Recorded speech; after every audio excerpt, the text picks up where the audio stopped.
Hello, welcome to Urban X Files. Today we're going to talk about the Pendle Witches. The Pendle Witches are the British equivalent, I think, of the Salem Witch Trials. The trials of the Pendle Witches was in 1612, and they are some of the most famous witch trials in English history, and some of the best recorded of the 17th century. The 12 accused lived in an area surrounding Pendle Hill in Lancashire, and they were charged with the murders of 10 people by the use of witchcraft. All but 2 were tried at Lancaster Assizes on the 18th and 19th of August in 1612, along with the Samlesbury witches and others, in a series of trials that have been known as the Lancashire Witch Trials. One was tried at York Assizes on the 27th of July in 1612, and the other died in prison. Of the 11 who went to trial, 9 women and 2 men, 10 were found guilty and executed by hanging. 1 was found not guilty. The official publication of the proceedings by the clerk to the court, Thomas Potts, in his The Wonderful Discovery of Witches in the County of Lancaster, and the number of witches hanged together, 9 at Lancaster and 1 at York, made the trials unusual for England at the time. It had been estimated that all the English witch trials between the early 15th and early 18th centuries resulted in fewer than 500 executions. The series of trials accounts for more than 2% of that total. 6 of the Pendle Witches came from one of 2 families, each at the time headed by a woman in her 80s, Elizabeth Southerns, aka Demdike, her daughter Elizabeth Device, and her grandchildren James and Alison Device, Anne Whittle, aka Chattox, and her daughter Anne Redfern. The others accused were Jane Bulcock and his son John Bulcock, Alice Nutter, Catherine Hewitt, Alice Gray, and Jenna Preston. The outbreaks of witchcraft in and around Pendle may demonstrate the extent to which people could make a living by posing as witches. Many of the allegations resulted from accusations that members of the Demdike and Chattox families made in each other's, perhaps because they were in competition, both trying to make a living from healing, begging and extortion. The accused witches lived in the area around Pendle Hill in Lancashire, a county which at the end of the 16th century was regarded by authorities as a wild and lawless region, an area fabled for its theft, violence and sexual laxity, where the church was honoured without much understanding of its doctrines by the common people. The nearby Cistercian Abbey at Whaley had been dissolved by Henry VIII in 1537, a move strongly resisted by the local people, over whose lives the Abbey had until then exerted a powerful influence. Despite the Abbey's closure and the execution of its abbot, the people of Pendle remained largely faithful to their Roman Catholic beliefs, and were quick to revert to Catholicism to Queen Mary on her ascension to the throne in 1553. When Mary's Protestant half-sister Elizabeth came to the throne in 1558, Catholic priests once again had to go into hiding, but in remote areas such as Pendle they continued to celebrate Mass in secret. In 1562, early in her reign, Elizabeth passed a new law in the form of an Act against conjurations, enhancements and witchcrafts. This demanded death penalty, but not only where harm had been caused, lesser offences were punishable by a term of imprisonment. The Act provided that anyone who should use, practice or exercise any witchcraft, enhancement, charm or sorcery whereby any person shall be killed or destroyed was guilty of a felony without the benefit of clergy, and was to be put to death. On Elizabeth's death in 1603, she was succeeded by James I, strongly influenced by Scotland's separation from the Catholic Church during the Scottish Reformation. James was intensely interested in Protestant theology, focusing much of his curiosity on the theology of witchcraft. By the early 1590s, he had become convinced that he was being plotted against by Scottish witches. After a visit to Denmark, he had attended the trial in 1590 of the North Berwick witches, who, convicted of using witchcraft to send a storm against the ship that carried James and his wife Anne back to Scotland. In 1597, he wrote a book instructing his followers that the death penalty in cases where it was proven that harm had been caused through the use of magic, or corpses had been exhumed for magical purposes. James was, however, sceptical of the evidence presented in the witch trials, even to the extent of personality, exposing discrepancies in the testimonies presented against some accused witches.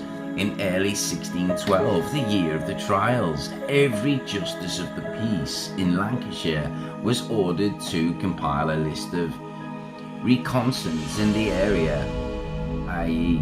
those who refused to attend the English church and to take communion, a criminal offence at the time.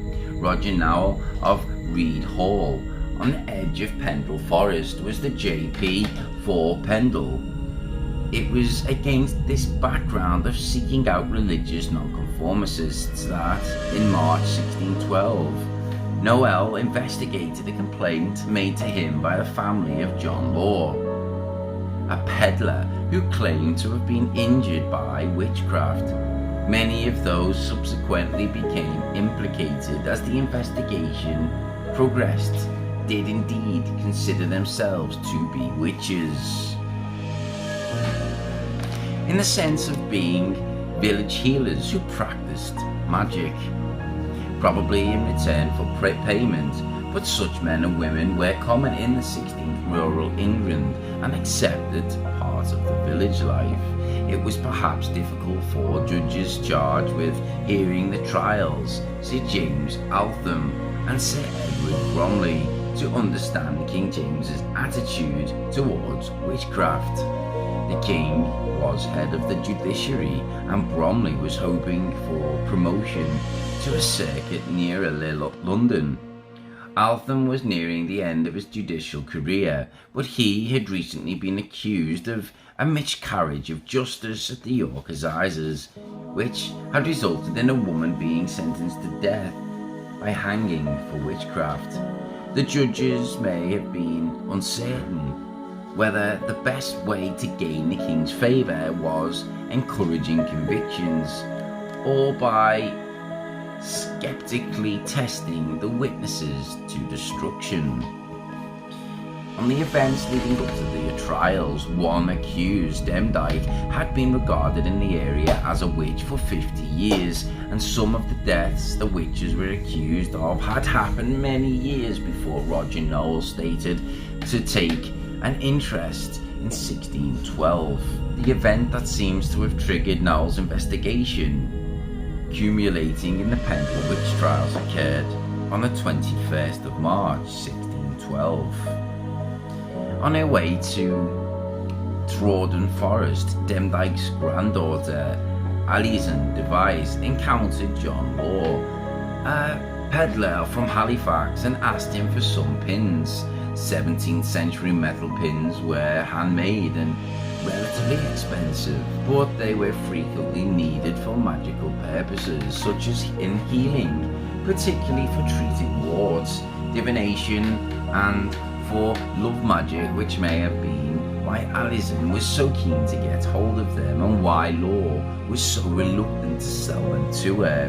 Whether she meant to buy them, as she claimed, and Law refused to undo his pact for such a small transaction, or whether she had no money and was begging for them, as Law's son Abraham claimed, is unclear. A few minutes after their encounter, Alison saw Law stumble and fall, Perhaps because he suffered a stroke, he managed to regain his feet and reach for a nearby inn.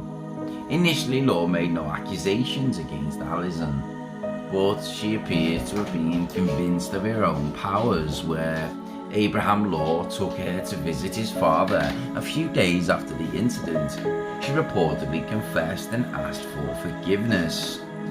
Alison devised her mother Elizabeth and her brother James were summoned to appear before Nowell on the 30th of March of 1612. Alison confessed under torture that she had sold his soul to the devil, and that she had told him to blame John Law after he had called her a thief. Her brother James stated that his sister had also confessed to bewitching a local child. Elizabeth Nowell was more reticent, admitting only that her mother Demdike had a mark on her body, something that many, including Noel, would have regarded as having been left by the devil after he sucked her blood. When questioned about Anne Whittle Chatox, the matriarch of the other family reputedly involved in witchcraft in and around Pendle, Alison perhaps saw an opportunity for revenge. There may have been bad blood between two families, possibly dating back from 1601, when a member of the Chatox family broke into Malkin Tower, the home of the devisers, and stole goods worth about £1, equivalent to about £117 as of 2018.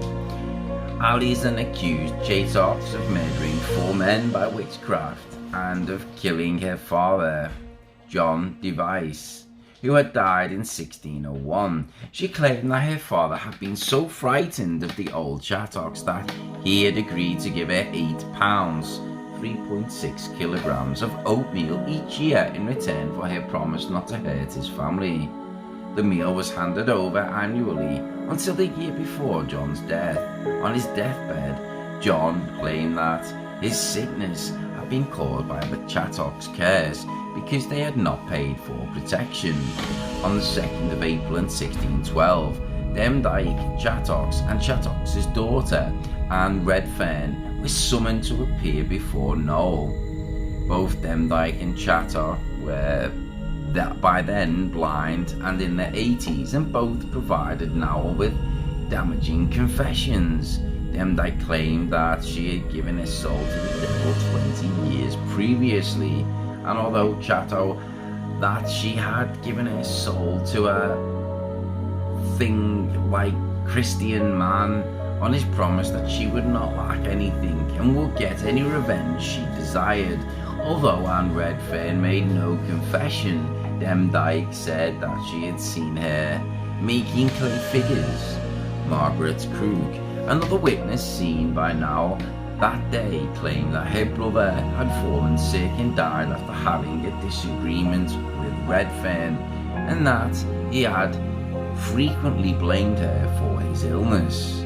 Based on the evidence and confessions he had obtained, Nowell committed Demdike, Chatox, Anne Redfern and Alison Device to Lancaster to be tried for maleficence caused in harm by witchcraft at the next Assizes. Meeting at Malkin Tower, the committal and subsequent trial of the 4 women might have been the end of the matter, had it not been for a meeting organised by Elizabeth Device at Malkin Tower, the home of the Demdikes, held on Good Friday, the 10th of April of 1612. To feed the party, James Device stole a neighbour's sheep. Friends and others sympathetic to the family attended, and when word of it reached Roger Noel, he decided to investigate. The 27th of April in 1612, an inquiry was held before Noel, and another magistrate, Nicholas Bannister, determined the purpose of meeting at Malkin Tower, who had attended and what had happened there. As a result of the inquiry, 8 more people were accused of witchcraft and committed for trial. Elizabeth Device, James Device, Alice Nutter, Catherine Hewitt, John Bulcock,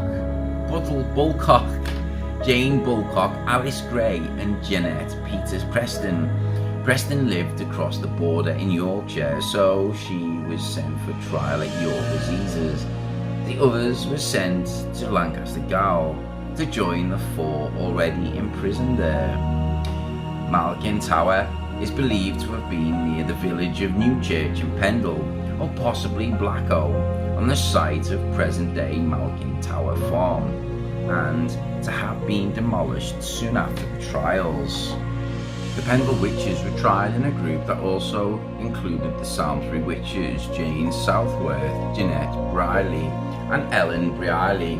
The charges against whom included child murder, cannibalism. Margaret Pearson, the so-called Pendle Witch, who was facing a 3rd trial for witchcraft, this time for killing a horse, and Isabel Roby from Windle, accused of using witchcraft to cause sickness.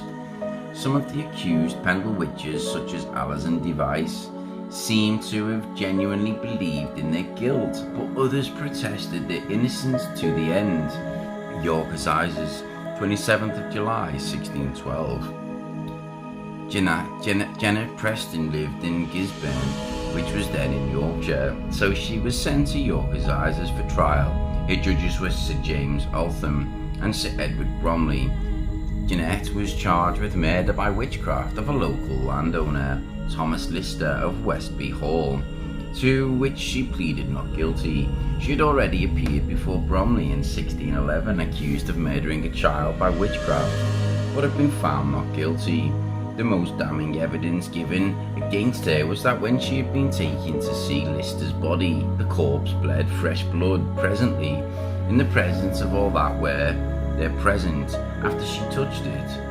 According to a statement made by Noel by James Device on the 27th of April, Jeanette had attended the Malkin Tower meeting to seek help with Lister's murder.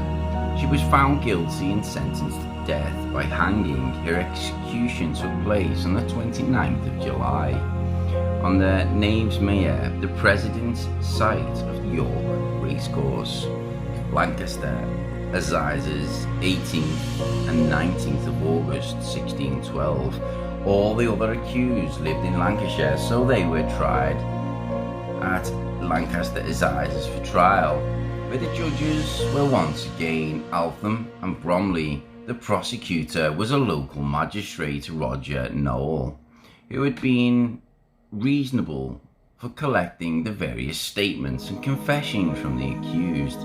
9-year-old Jeanette Device was a key witness for the prosecution, something that would not have been permitted in many other 17th century criminal trials.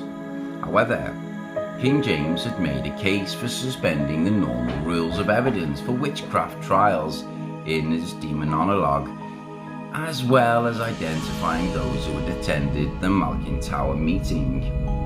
Jeanette also gave evidence against her mother, brother and sister. 9 of the accused, Alison Device, Elizabeth Device, James Device, Anne Whittle, Anne Redfern, Alice Nutter, Catherine Hewitt, John Bulcock and Jane Bulcock, were found guilty during the 2-day trial and hanged at the gallows in Lancaster on the 20th of August of 1612. Elizabeth Southerns died while awaiting trial. Only one of the accused, Alice Gray, was found not guilty. On the 18th of August, Anne Whittle was accused of the murder of Robert Nutter.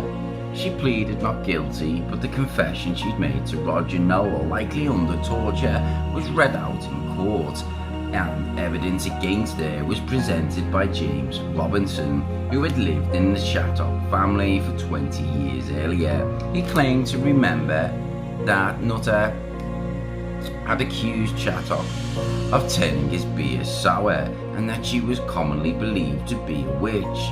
Shattock broke down and admitted her guilt, calling on God for forgiveness, and the judges to be merciful to her daughter, Anne Redfern. Elizabeth Devise was charged with the murders of James Robinson, John Robinson, and together with Alice Nutter, the Demdike, the murder of Henry Milton. Elizabeth Devise vehemently maintained her innocence. Potts records that this odious witch suffered from a facial deformity resulting in her left eye being set lower than her right. The main witness against Devise was her daughter, Jeanette, who was about 9 years of age. When Jeanette was brought to the courtroom and asked to stand up and give evidence against her mother, Elizabeth, confronted with her own child making accusations that would lead to her execution, began to curse and scream at her daughter, forcing the judges to have her removed from the courtroom before the evidence could be heard. Jeanette was placed on a table and stated that she believed her mother had been a witch for 3 or 4 years. She also said her mother had a familiar called Bal, who appeared in the shape of a brown dog. Jeanette claimed to have witnessed conversations between Bal and her mother, in which Bal had been asked to help with various murders. James Devise also gave evidence against his mother, saying that he had seen her making a clay figure of one of her victims, John Robinson. Elizabeth Devise was found guilty. James Devise was pleaded not guilty to the murders by witchcraft of Anne Townley and John Duckworth. However, he, like Chatto had made earlier, had made a confession to Noel, which was read out in court, that and the evidence presented against him by his sister Jeanette, who said that she had seen her brother asking a black dog he had conjured up to help him kill Townley, was sufficient to persuade the jury to find him guilty. On the 19th of August, the trials of the 3 Samlesbury witches were heard before Anne Redfern's first appearance in court. Late in the afternoon, charged with murder of Robert Nutter, the evidence against her was considered unsatisfactory and she was acquitted. Anne Redfern was not so fortunate the following day when she faced her second trial for the murder of Robert Nutter's father, Christopher, to which she also pleaded not guilty. Demdike's statement to Noel, which accused Anne of having made clay figures of the Nutter family, was read out in court. Witnesses were called to testify that Anne was a witch, more dangerous than her mother, but she refused to admit her guilt to the end and had given no evidence against any others of the accused, and Redfern was found guilty. Jane Bulcock and her son John Bulcock, both from Newchurch and Pendle, were accused and found guilty of the murder by witchcraft of Jeanette Dean. Both denied that they attended the meeting at Malkin Tower, but Jeanette decided and identified Jane as having been one of those present, and John as having turned the spit to roast the stolen sheep, the centrepiece of the Good Friday meeting at the Demdike's home. Alice Nutter was unusual among the accused in being comparatively wealthy, the widow of a tenant yeoman farmer. She made no statement either before or during her trial, except to enter her plea of not guilty to the charge of murdering Henry Milton by witchcraft. The prosecution alleged that she, together with Demstroke and Elizabeth Devise, had caused Milton's death after he had refused to give Demdike a penny she had begged him from him. The only evidence against Alice seemed to have been that James Devise claimed Demdike had told him of the murder, and Jeanette Devise in a statement said that Alice had been present at the Malkin Tower meeting. Alice may have called in on another meeting at the Malkin Tower on her way to a secret and illegal Good Friday Catholic service, and refused to speak for fear of incriminating their fellow Catholics. Many of the Nutter family were Catholics, and 2 had been executed as Jesuit priests, John Nutter in 1584 and his brother Robert in 1600. Alice Nutter was found guilty. Catherine Hewitt, aka Mould Healers, was charged and found guilty of the murder of Anne Folds. She was the wife of a clothier from Clone and had attended the meeting at Malkin Tower with Alice Gray. According to the evidence given by James Device, both Hewitt and Gray told the others that at a meeting that they had killed a child from Cologne. Anne Folds, Jeanette Device also picked Catherine out of a lineup and confirmed her attendance at the Malkin Tower meeting. Alice Gray was accused with Catherine Hewitt of the murder of Anne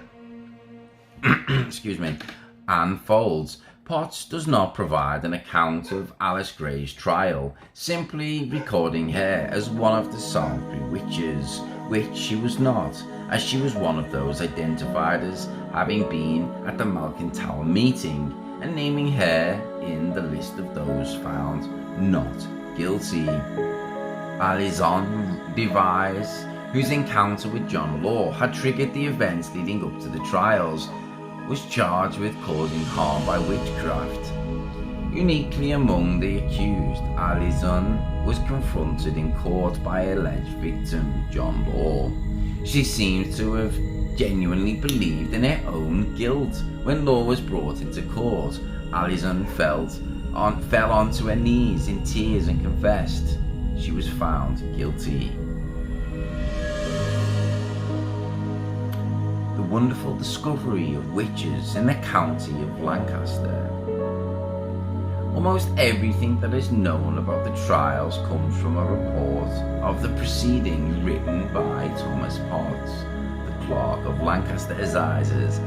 Potts was instructed to write his account by the trial judges and completed the work by the 16th of November of 1612 when he submitted it for review.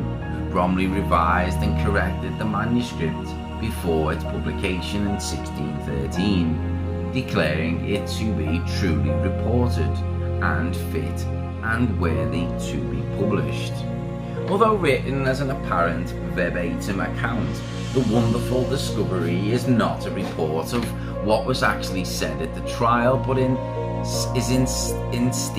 instead reflecting about what had happened. Nevertheless, Potts seems to give a generally trustworthy, although not comprehensive, account of the Assizes witch trial, provided that the reader is constantly aware of his use of written material instead of verbatim reports. The trials took place not quite 7 years after the gunpowder plot to blow up the Houses of Parliament in an attempt to kill King James and the Protestant aristocracy had been foiled. It was alleged that the Pendle Witches had hatched their own gunpowder plot to blow up Lancaster Castle, although historian Stephen Pumphrey has suggested that the preposterous scheme was invented by the examining magistrates and simply agreed to by James Device in his witness statement. It may therefore be significant that Potts dedicated the wonderful discovery to Thomas Knivet and his wife Elizabeth. Knivet was the man credited with apprehending Guy Fawkes and thus saving the king. Modern interpretation, it has been estimated that all English witch trials between the early 15th and 18th centuries resulted in fewer than 500 executions. So this one series of trials in July and August of 1612 accounts for more than 2% of that total. Court records show that Lancashire was unusual in the north of England for the frequency its witch trials. Neighbouring Cheshire, for instance, also suffered an economic problems with religious activists, but there only 47 people were indicated for causing harm by witchcraft between 1589 and 1675, of whom 11 were found guilty. Pendle was part of the parish of Whaley, an area covering 180 square miles, too large to be effective in preaching and teaching the doctrines of the Church of England. Both the survival of Catholicism and the upsurge of witchcraft in Lancashire have even been attributed to its overstretched parochial structure. Until its dissolution, the spiritual needs of the people of Pendle and the surrounding districts had been served by nearby Whaley Abbey, but its closure in 1537 left a moral vacuum. Many of the allegations made in the Pendle Witch Trials resulted from members of the Demdike and Chatto families making accusations against each other. Historian John Swain has said that the outbreaks of witchcraft in and around Pendle demonstrate the extent to which people could make a living either by posing as a witch for mentally or physically abnormal. For some at least, it may have been like a trade of any other, albeit one with significant risks.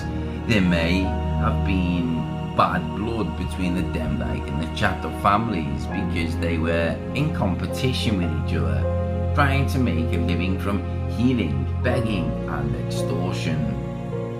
The Demdikes are believed to have lived close to New Church in Pendle, and the Chatto family about 2 miles away near the village fence.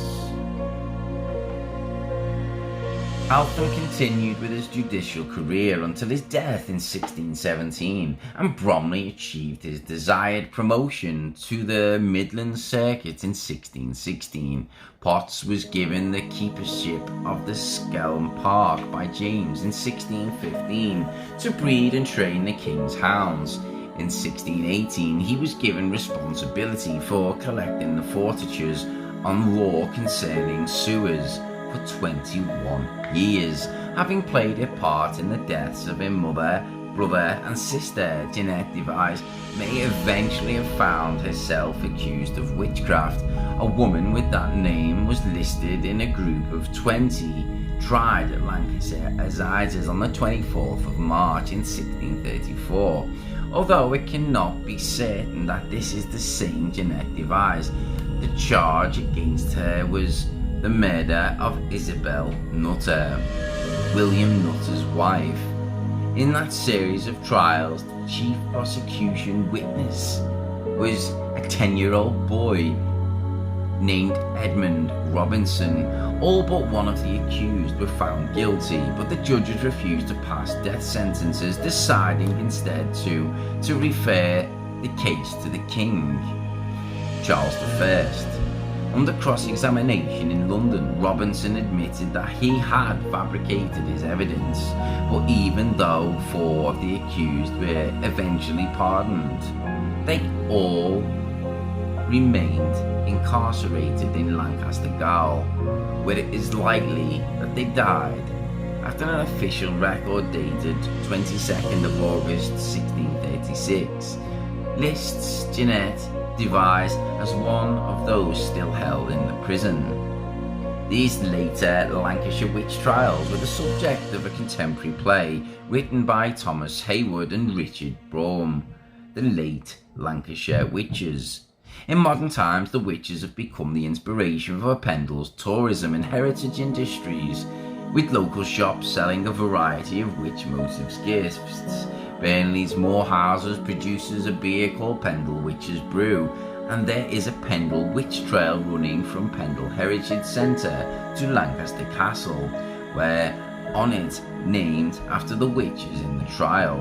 Pendle Hill, which dominates the landscape of the area, continues to be associated with witchcraft and hosts of a hilltop gathering every Halloween. A petition was presented to the UK Home Secretary Jack Straw in 1998 asking for the witches to be pardoned. but it was decided that their convictions should stand. 10 years later, another petition was organised in an attempt to obtain pardons for Chateau and Demdike. The later petition followed the Swiss government's pardon earlier that year of Anna Goldie, beheaded in 1782, thought to be the last person in Europe to be executed as a witch.